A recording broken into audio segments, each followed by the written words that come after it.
চিত্ত জেতা ভয়ে শূন্য, উচ্চ জেতা শির, জ্ঞান জেতা মুক্ত, জেতা গৃহের প্রাচী। ৭৭তম স্বাধীনতা দিবসের সকলকে শুভেচ্ছা ট্রাইব টিভি বাংলার পক্ষ থেকে। আপনাদের সঙ্গে আমি গৌরব। প্রথমেই যে খবরের দিকে চোখ রাখতে হচ্ছে, স্বাধীনতার মধ্যরাতে আরজি করে ভাঙচুর দুষ্কৃতীদের। পুলিশের সামনেই একেবারে দুষ্কৃতীদের তাণ্ডব। ঘটনায় ১৫ জন পুলিশকর্মী ইতিমধ্যেই আহত হয়েছেন। একদিকে যখন স্বাধীনতা দিবস উদযাপিত হচ্ছে গোটা দেশ জুড়ে, সে সময়তেই গতকাল রাতের ছবি দেখাচ্ছি আপনাদের সামনে, তুলে ধরার চেষ্টা করছি একটি ফ্রেমে, যেখানে আরজিকর কাণ্ডে কিন্তু সেখানে হইচই পরিস্থিতি, রণক্ষেত্রের পরিস্থিতি আরজিকর জুড়ে। সেখানে তাণ্ডব চালানো হলো দুষ্কৃতীদের। উই ওয়ান্ট জাস্টিস, এই স্লোগান তুলে কিন্তু মূলত তাণ্ডব চালানো হলো। কিন্তু কারা এই দুষ্কৃতীরা এখনো পর্যন্ত সঠিকভাবে কোনো রকম তদন্ত গ্রহণ কিন্তু করা উচিত এখনো পর্যন্ত সম্ভব হয়নি। কিন্তু এক্ষেত্রে দাঁড়িয়ে ১৪০ কোটি মানুষ যেখানে উদযাপন করছেন স্বাধীনতা দিবস, গতকাল মধ্যরাতেই অর্থাৎ ১৫ তারিখের মধ্যরাতেই কিন্তু মহিলারা পথে নেমেছিল রাজ্য জুড়ে। রায়গঞ্জ থেকে শুরু করে বালুরঘাট, মালদা, মুর্শিদাবাদ, উত্তরবঙ্গের জুড়ে, পাশাপাশি দক্ষিণবঙ্গের কলকাতা থেকে শুরু করে মুর্শিদাবাদ, পূর্ব মেদিনীপুর, পশ্চিম মেদিনীপুর, একাধিক জেলায় কিন্তু প্রতিবাদে সরব হয়েছিলেন সাধারণ মহিলারা। শুধুমাত্র মহিলারা নয়, সাধারণ যুবক থেকে শুরু করে, যুবক সম্প্রদায় থেকে শুরু করে, মহিলা সম্প্রদায় থেকে শুরু করে সকলে একত্রিত হয়ে কিন্তু তারা পথে নেমেছিলেন রাজপথ দখলের পথে। অর্থাৎ মহিলাদের অধিকারের লড়াইয়ে, মহিলাদের সুরক্ষা এবং নিরাপত্তার লড়াই কিন্তু পথে নেমেছিলেন। সেখানে দেখা গেল এক বিচিত্র চিত্র। সেখানে আরজিকরে তাণ্ডব চালালো দুষ্কৃতীরা, সেই মঞ্চ ভাঙচুর করা হলো। অর্থাৎ আরজিকর কাণ্ড নিয়ে যে প্রতিবাদ চলছে এবং আরজিকরে যে অস্থায়ী মঞ্চ তৈরি করা হয়েছিল গতকাল মধ্যরাত অভিযানের জন্য, সেই মঞ্চ কিন্তু ভাঙচুর করা হলো। পাশাপাশি তাণ্ডব চালানো হলো যথারীতি। সেখানে পুলিশও আক্রান্ত হতে হলো, পুলিশকেও। এমনকি আরজিকরের মেডিকেল কলেজের ভেতরে ঢুকেও তাণ্ডব চালালো দুষ্কৃতীরা। এই সমস্ত বিষয় নিয়ে আমরা আরও আপডেট নেব। আমাদের ফোন কলে প্রতিনিধি জুড়ে রয়েছে অভ্রদীপ। অভ্রদীপ, একসময় যখন ৭৭তম স্বাধীনতা দিবস পালন করছে গোটা দেশ, সে সময় দেখা যাচ্ছে আরজিকরে ভিন্ন চিত্র। অর্থাৎ গতকাল মধ্যরাতে যখন দেখা গেল একেবারেই সকল মহিলারা পথে নেমেছেন, রাজপথে নেমেছেন তাদের প্রতিবাদের লড়াইয়ে, সেখানে দুষ্কৃতীদের তাণ্ডব। কি জানাচ্ছ এই মুহূর্তে, পরিস্থিতি কি লক্ষ্য করতে পারছো? যে ঘটনা ঘটেছে সেটা তার পরবর্তীকালে আজকে তার জন্য কিন্তু নিরাপত্তা ব্যবস্থা জোরদার করা হয়েছে। গতকাল রাতে যখন স্বাধীনতা দিবস পালন করা হচ্ছিল, মহিলারা ডাক দিয়েছিল রাস্তা দখলের। সেখানেও কিন্তু গোটা রাজ্যের মতো আরজিকর মেডিকেল কলেজ হাসপাতালের সামনেও কিন্তু শ্যামবাজার পাঁচমাথার মোড় থেকে শুরু করে আরজিকর মেডিকেল কলেজ পর্যন্ত একটি মিছিল ছিল। মহিলাদের যে রাত দখলের ডাক, সেটাও কিন্তু ছিল। এবং আমরা সেখানেই দেখতে পেলাম যে বেশ কিছু উচ্ছৃঙ্খল জনতা বা যে ঘটনা ঘটেছে গতকালকে, দুষ্কৃতী বলা ভালো, আরজিকর মেডিকেল কলেজ হাসপাতালে পুলিশের গাড়ি ভাঙচুর করে। আরজিকর মেডিকেল কলেজ হাসপাতালের যে মেন গেট রয়েছে, সেখানে পুলিশের যে ব্যারিকেড ছিল সেইগুলো ভাঙচুর করে তারা ভেতরে ঢুকে যায় এবং এমার্জেন্সি যে ওয়ার্ড রয়েছে সেখানে তার ভেতরে ঢুকে ভাঙচুর করে। আন্দোলনরত পড়ুয়ারা যেখানে আন্দোলন করছিলেন সেইখানে যে অস্থায়ী মঞ্চ রয়েছে, চেয়ার রয়েছে, সেগুলো ভাঙচুর করে। এবং এই ঘটনাক্রম প্রায় কিন্তু ৪০ মিনিট ধরে চলতে থাকে। এই ঘটনায় কলকাতা পুলিশের বিশাল বাহিনী উপস্থিত ছিল। তারাও কিন্তু সাময়িকভাবে আত্মগোপন করে থাকতে বাধ্য হয়েছিল। তার পরবর্তীকালে আমরা দেখি যে কলকাতা পুলিশ বাইরে বেরিয়ে আসে এবং এক প্রস্ত লাঠিচার্জ, টিয়ার গ্যাস চার্জ এবং করতে থাকে। কিন্তু জনতা দুষ্কৃতীরা ছত্রভঙ্গ হলে তারা কিন্তু দুষ্কৃতী আর এই পুলিশের মধ্যে যুদ্ধ বেঁধে যায়। ইট বৃষ্টি শুরু হতে থাকে পুলিশের দিকে। এই ঘটনার পরিপ্রেক্ষিতে কিন্তু বেশ কয়েকজন পুলিশ কর্মী আহত হয়েছেন। ঘটনাস্থলে উপস্থিত ছিলেন deputy commissioner north Abhishek Gupta এবং তার পরবর্তীকালে কলকাতা পুলিশ কমিশনার বিনীত গোয়েল এবং joint CP headquarter Miraj Khalid, এই দুজন উচ্চপদস্থ আধিকারিক গিয়ে কিন্তু পরিস্থিতি নিয়ন্ত্রণে নিয়ে আসেন।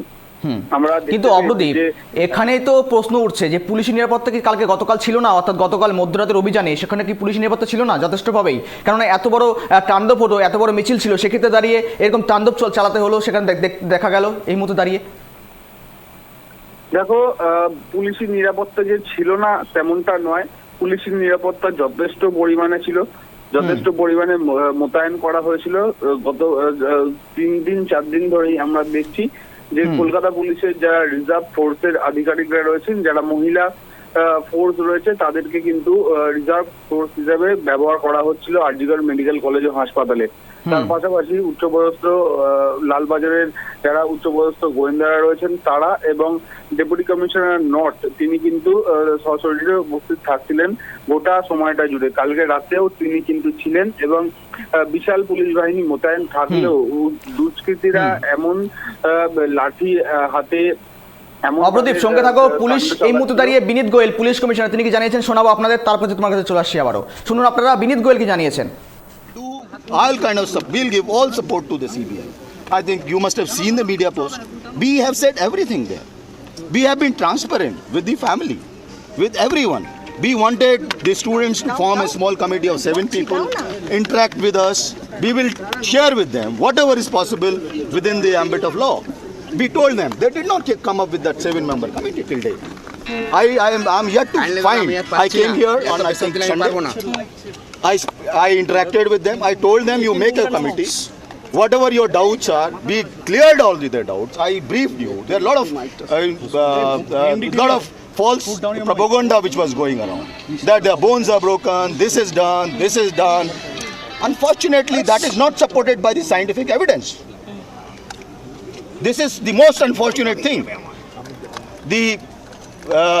The motivated media campaign which was being run, that was extremely sad and sad for the city because it has put Calcutta police in a very, very poor light, which is always with the people of Calcutta. We will always be with the people of Calcutta. But unfortunately, this incident would not have happened if this kind of malicious campaign was not being run by the media. I am telling you from my core of my heart, from every member of the team, that we have not tried to save anyone. If any day CBI can prove any of my men have tried to save anyone, we are responsible. Evidence destruction, anything. For evidence destruction, there is a 201 section under IPC. We are responsible. We are a responsible force. You can't destroy evidence just like that.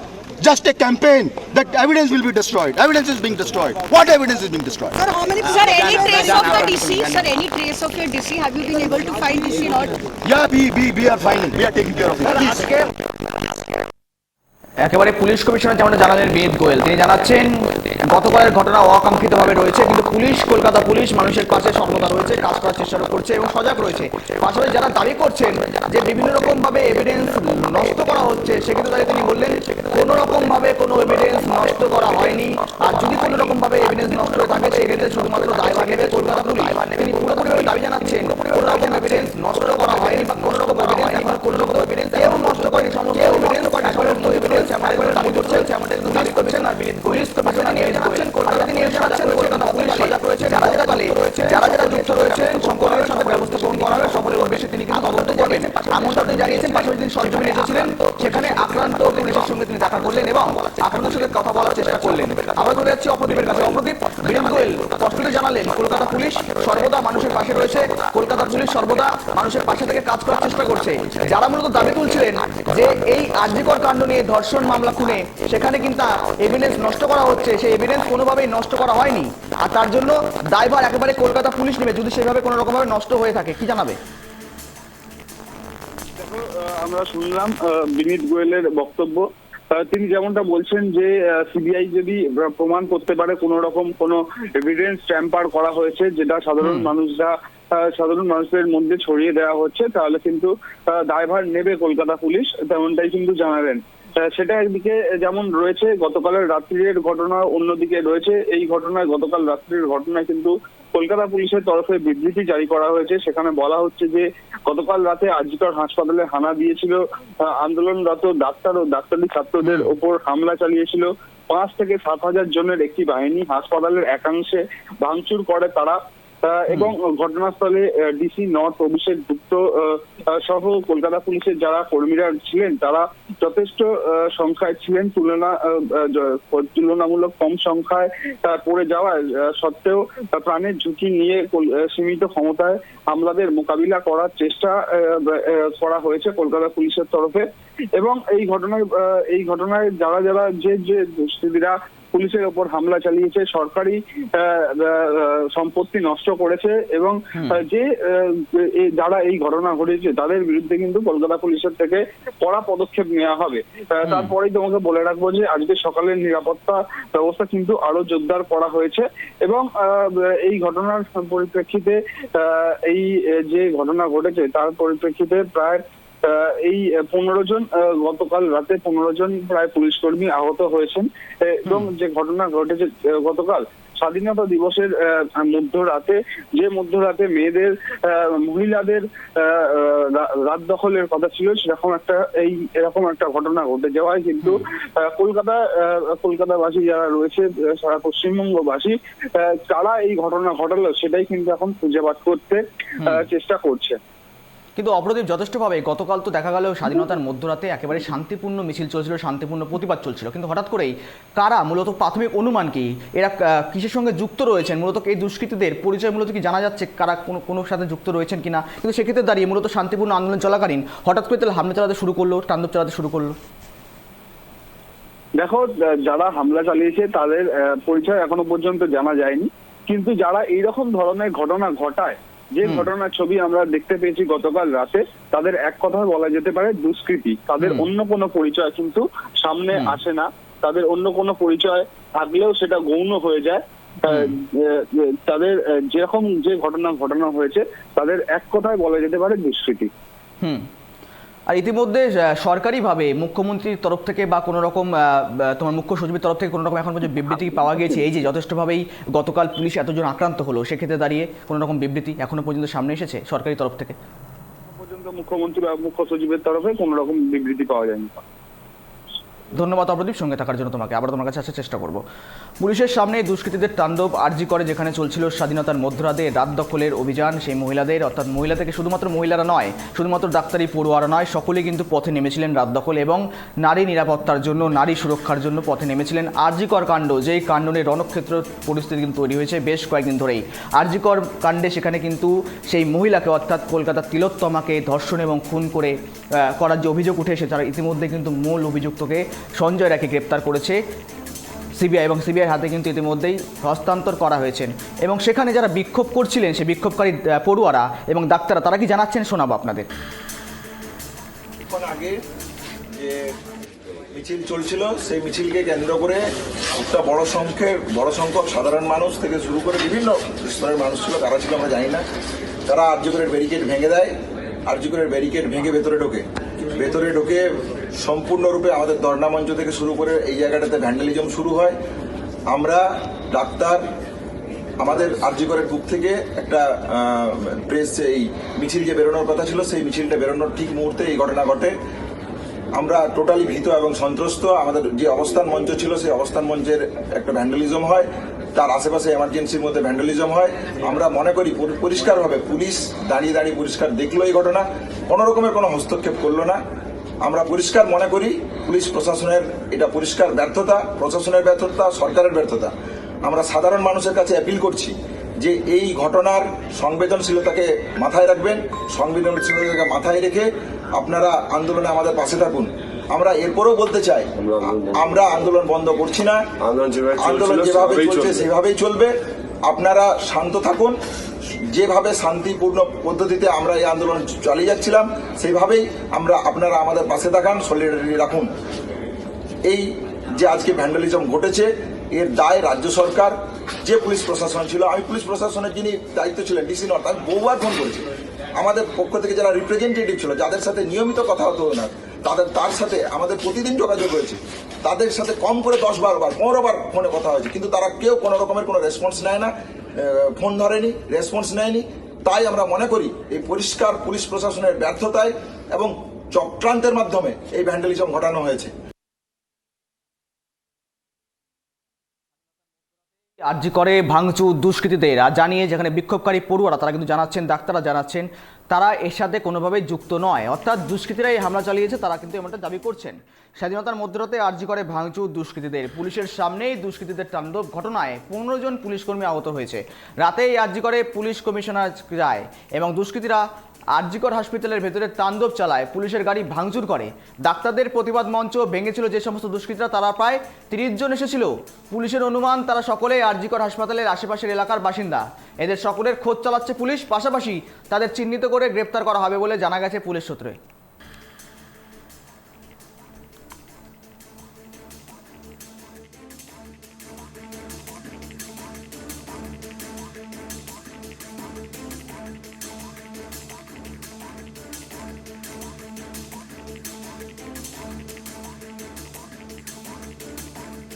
আমরা স্বাধীনতার মধ্যরাতেই যেখানে চলছিল প্রতিবাদ মিছিল, যেখানে চলছিল মহিলাদের রাত দখল অভিযান, সেখানে পুলিশের সামনেই দুষ্কৃতীদের তাণ্ডব। প্রায় পুলিশের অনুমান 30 জন দুষ্কৃতী এসেছিলেন, তারা ভাঙচুর চালিয়েছেন হাসপাতালের সরকারি সম্পত্তি থেকে শুরু করে সেখানে যারা প্রতিবাদ করছিলেন সেই অস্থায়ী মঞ্চ, এবং সেখানে 15 জন পুলিশকর্মী কিন্তু আহত হয়েছেন। যথেষ্ট উদ্বিগ্ন ছড়িয়েছে কিন্তু এই বিষয় নিয়ে।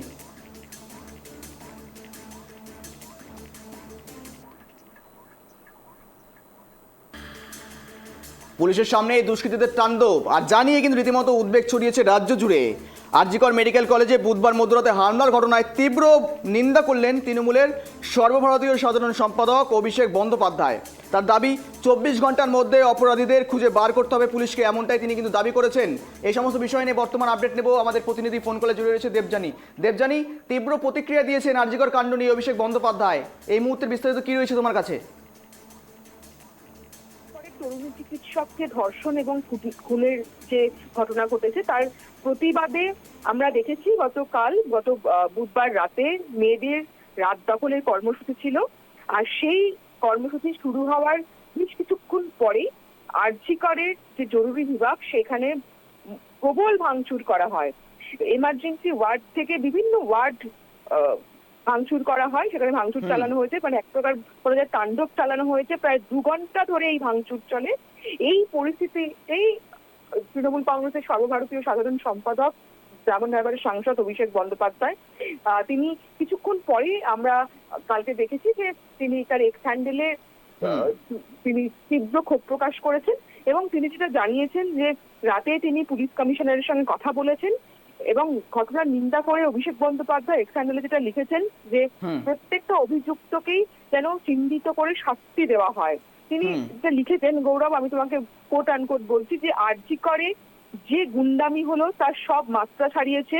জনপ্রতিনিধি হিসেবে আমি কলকাতার পুলিশ কমিশনারের সঙ্গে কথা বলেছি, যারা এই ঘটনার সঙ্গে জড়িত 24 ঘন্টার মধ্যে যেন তাদের বিরুদ্ধে পদক্ষেপ করা হয় এবং তারা যে কোনো রাজনৈতিক দলেরই হোক না কেন সেটা সেই রাজনৈতিক রং না দেখেই যেন তাদের বিরুদ্ধে পদক্ষেপ করা হয়। আন্দোলনকারীদের কথাও তিনি বলেছেন, আন্দোলনকারীদের নিরাপত্তার কথাও তিনি কিন্তু তার এক্স চ্যানেলে তুলে ধরেছেন। তার সরকারের কাছে তিনি আন্দোলনকারীদের নিরাপত্তা বিষয়টি তিনি গুরুত্ব দিতে বলেছেন যে সরকারের কাছে নিরাপত্তা চাওয়া তাদের ন্যূনতম দাবি, এটাকে গুরুত্ব দেওয়া উচিত। অভিষেক বন্দ্যোপাধ্যায়ের এই যে টুইট সেটা গতকাল রাতেই হয়েছে এই ঘটনার পরপরই, এবং আরজি করের যে পরিস্থিতি এই মুহূর্তে সেটার উপরও কিন্তু ব্রাহ্মণবাড়িয়ার সাংসদ তিনি নজর রাখছেন বলেই আমরা জানতে পারছি। অর্থাৎ দেবযানী, সেখানে দুষ্কৃতীদের সংখ্যা খুব একটা বেশিও ছিল না, পুলিশের অনুমান আনুমানিক 25 থেকে 30 জন এসেছিলেন। সেক্ষেত্রে দাঁড়িয়ে মূলত সুষ্ঠু স্বাভাবিক মস্তিষ্কের মানুষ তো এই ধরনের কাজ করতে পারে না, অবশ্যই দুষ্কৃতী বটে। সেক্ষেত্রে দাঁড়িয়ে এরকম তীব্রতম নিন্দাজনক একটা ঘটনা ঘটিয়েছে তারা, যেখানে শান্তিপূর্ণ মিছিল চলছিল। সেক্ষেত্রে দাঁড়িয়ে পুলিশ কমিশনার বিনীত গোয়েল তেমন জানালেন দোষীদের কঠোর শাস্তি হবে, পাশাপাশি অভিষেক বন্দ্যোপাধ্যায় জানিয়েছেন, কিন্তু সরকারিভাবে কোনো রকম বিবৃতি এসেছে এখনো পর্যন্ত? দেখো, যেটা গতকালের ঘটনার পর পুলিশ প্রশাসন অনেক বেশি তৎপর হয়েছে যে কে বা কারা এই ঘটনার পেছনে রয়েছে তাদেরকে চিহ্নিত করে তাদেরকে গ্রেফতার করতে। তবে যেহেতু হাসপাতালের জরুরি বিভাগ সেখানে তাণ্ডব চালানো হয়েছে, প্রচুর, যেটা আমরা জানতে পারছি যে লক্ষাধিক টাকার ওষুধপত্র নষ্ট হয়েছে এবং জরুরি পরিষেবা কিন্তু এই মুহূর্তে ব্যাহত হতে পারে এমনটাই আশঙ্কা করা হচ্ছে। কারণ জরুরি বিভাগের অবস্থা খুবই শোচনীয়, গৌরব, একদম তছনছ করে দেওয়া হয়েছে। এবং অন্যান্য রোগীরাও তারাও ভীষণভাবে আশঙ্কার মধ্যে রয়েছে যে এই যে গতকাল রাত্রে যে ঘটনা ঘটেছে তারপরে যারা রোগীর বাড়ির লোকজন যে তারপরে এই ঘটনা আবার ঘটবে কিনা সেটা নিয়ে তারা ভীষণ দুশ্চিন্তায় রয়েছে। তবে এটা নিয়ে বিরোধী এবং একটা অংশ তারাও কিন্তু শাসক দলকে নিশানা করছে। তারা তাদের যেটা অভিযোগ যে যেভাবে রাত দখলের কর্মসূচি নিয়েছে মেয়েরা এবং যেভাবে প্রচুর মানুষ কালকে সাধারণ মানুষ স্বতঃস্ফূর্তভাবে রাস্তায় নেমেছে মোমবাতি হাতে মিছিল হাতে এবং তাদের স্লোগানে মুখরিত হয়েছে গোটা বাংলা, সেই স্লোগান বা তাদের সেই দাবিতে হয়তো শাসক দলের কপালে চিন্তার ভাঁজ পড়েছে, কোথাও তারা হয়তো ভয় পেয়েছে এবং অনেকেই কিন্তু বিরোধীরা কিন্তু এই ঘটনার জন্য কার্যত প্রশাসনকেই দায়ী করছে। এর পেছনে তারা অনেকেই অন্য রহস্যের গন্ধ পাচ্ছে, কিন্তু সবটাই এখন তদন্ত সাপেক্ষ গৌরব। যেহেতু এই বিষয়টা অত্যন্ত স্পর্শকাতর বিষয়, সিবিআই তদন্ত চলছে, নির্যাতিতার ধর্ষণ ও খুনের ঘটনায় সিবিআই তদন্ত চলছে এবং গতকাল যে তাণ্ডব চলেছে, যে তাণ্ডব কোনোভাবেই সমর্থনযোগ্য না এবং অভিষেক বন্দ্যোপাধ্যায় যেটা খুব স্পষ্ট বলেছেন যে কোনো রাজনৈতিক দলেরই লোক হোক না কেন আর কোনো রং না দেখেই কিন্তু তার বিরুদ্ধে পদক্ষেপ করা উচিত। ফলে পুলিশ প্রশাসনের ওপরও কিন্তু যথেষ্ট চাপ তৈরি হয়েছে যে গতকালের ঘটনার কিনারা তাদের করতেই হবে এবং সেটা খুব দ্রুতই করতে হবে। গৌরব, একেবারে দেবযানী, সমস্ত নজর রাখো, তোমার কাছে আবার আসার চেষ্টা করবো। আপাতত ধন্যবাদ তোমাকে। স্বাধীনতার মধ্যরাগে যেখানে রাত দখলের অভিযানে পথে নেমেছিল মহিলা থেকে শুরু করে সাধারণ মানুষ স্বতঃস্ফূর্তভাবে, সেখানেই তাণ্ডব চালালো দুষ্কৃতীরা। সেখানে এমার্জেন্সি বিভাগ থেকে শুরু করে বিভিন্ন ওয়ার্ডে কিন্তু প্রায় লক্ষাধিক টাকার কিন্তু ওষুধ কিন্তু নষ্ট করা হয়েছে যে দুষ্কৃতীদের তরফে, ভাঙচুর এমনটাভাবেই চালানো হয়েছে। সেখানে পুলিশি বাধা দিতে গেলে পুলিশকে ধরেও মারধর করা হয়, পুলিশের গাড়িও ভাঙচুর করা হয়, আক্রান্ত হতে হয় পুলিশকে। আর এই মুহূর্তে দাঁড়িয়ে অভিষেক বন্দ্যোপাধ্যায়, সর্বভারতীয় সাধারণ সম্পাদক তৃণমূল কংগ্রেসের, তিনি কিন্তু তীব্র নিন্দা জানিয়েছেন এই ঘটনার। পাশাপাশি 24 ঘন্টার মধ্যে আসল অপরাধীদের খুঁজে বার করার কিন্তু দাবি করেছেন অভিষেক বন্দ্যোপাধ্যায়। আর যথেষ্টভাবেই পুলিশ প্রশাসন একেবারে উদ্বেগ রয়েছে এবং সজাগ রয়েছে, যেমনটা বিনীত গোয়েল থেকে শুরু করে পুলিশ আধিকারিকরা জানাচ্ছেন। একেবারে যারা যুক্ত রয়েছেন এই মূলত এই ঘটনার সঙ্গে, এই নিন্দজনক ঘটনার সঙ্গে, তাদের কিন্তু অতি সত্বর খুঁজে বের করে দোষীদের কঠোর শাস্তির দাবি কিন্তু করবেন। অর্থাৎ আরজিকর কাণ্ড নিয়ে রণক্ষেত্রের পরিস্থিতি একদিকে, যখন আরজিকর কাণ্ডে ধর্ষণ মামলা খুনে তরুণী চিকিৎসককে ধর্ষণ মামলা খুনে সেখানে রণক্ষেত্র হয়ে ওঠে পশ্চিমবঙ্গ। অর্থাৎ দিনের পর দিন যায়, সময় যায়, তারপর কিন্তু যথেষ্টভাবে জোরালো হয়ে ওঠে এই পরিস্থিতি। তারপর রাত দখলের অভিযানে নামে মহিলারা। পাশাপাশি সিবিআই ইতিমধ্যে তদন্তভার নিয়েছে, তদন্ত তারা চালিয়ে যাচ্ছেন। পাশাপাশি আরজিকরে গতকালই এসেছিলেন সিবিআই, সেখানেও তারা তদন্তভার চালালেন। পাশাপাশি ইতিমধ্যে সঞ্জয় রায় যে মূল অভিযুক্ত রয়েছে এই আরজিকর কাণ্ড নিয়ে, তিনি কিন্তু ইতিমধ্যেই সিবিআই হেফাজতে রয়েছেন। পাশাপাশি স্বাধীনতার মধ্যরাতে যে প্রতিবাদী আন্দোলন ছিল মহিলাদের, শুধুমাত্র মহিলাদের নয়, সেখানে সাধারণ মানুষ থেকে শুরু করে সমাজের বিভিন্ন শ্রেণীর মানুষ কিন্তু একত্রিত হয়ে স্বতঃস্ফূর্তভাবে এই মিছিলে অংশগ্রহণ করেছিল। শুধুমাত্র আরজিকর সেখান থেকেই নয়, সারা রাজ্য জুড়ে বিভিন্ন প্রান্তে বিভিন্ন হাসপাতাল জুড়ে কিন্তু এই চিত্র দেখা গিয়েছিল মধ্যরাতে, স্বাধীনতার মধ্যরাতে। কিন্তু হঠাৎ করেই আরজিকরে এমন বলা যেতে পারে নক্কারজনক ঘটনা কিন্তু সামনে এলো। আর যার দরুন পুলিশ প্রশাসন একেবারেই উদ্বেগে রয়েছে, কেননা পুলিশকেও সেখানে আক্রান্ত হতে হয়েছে।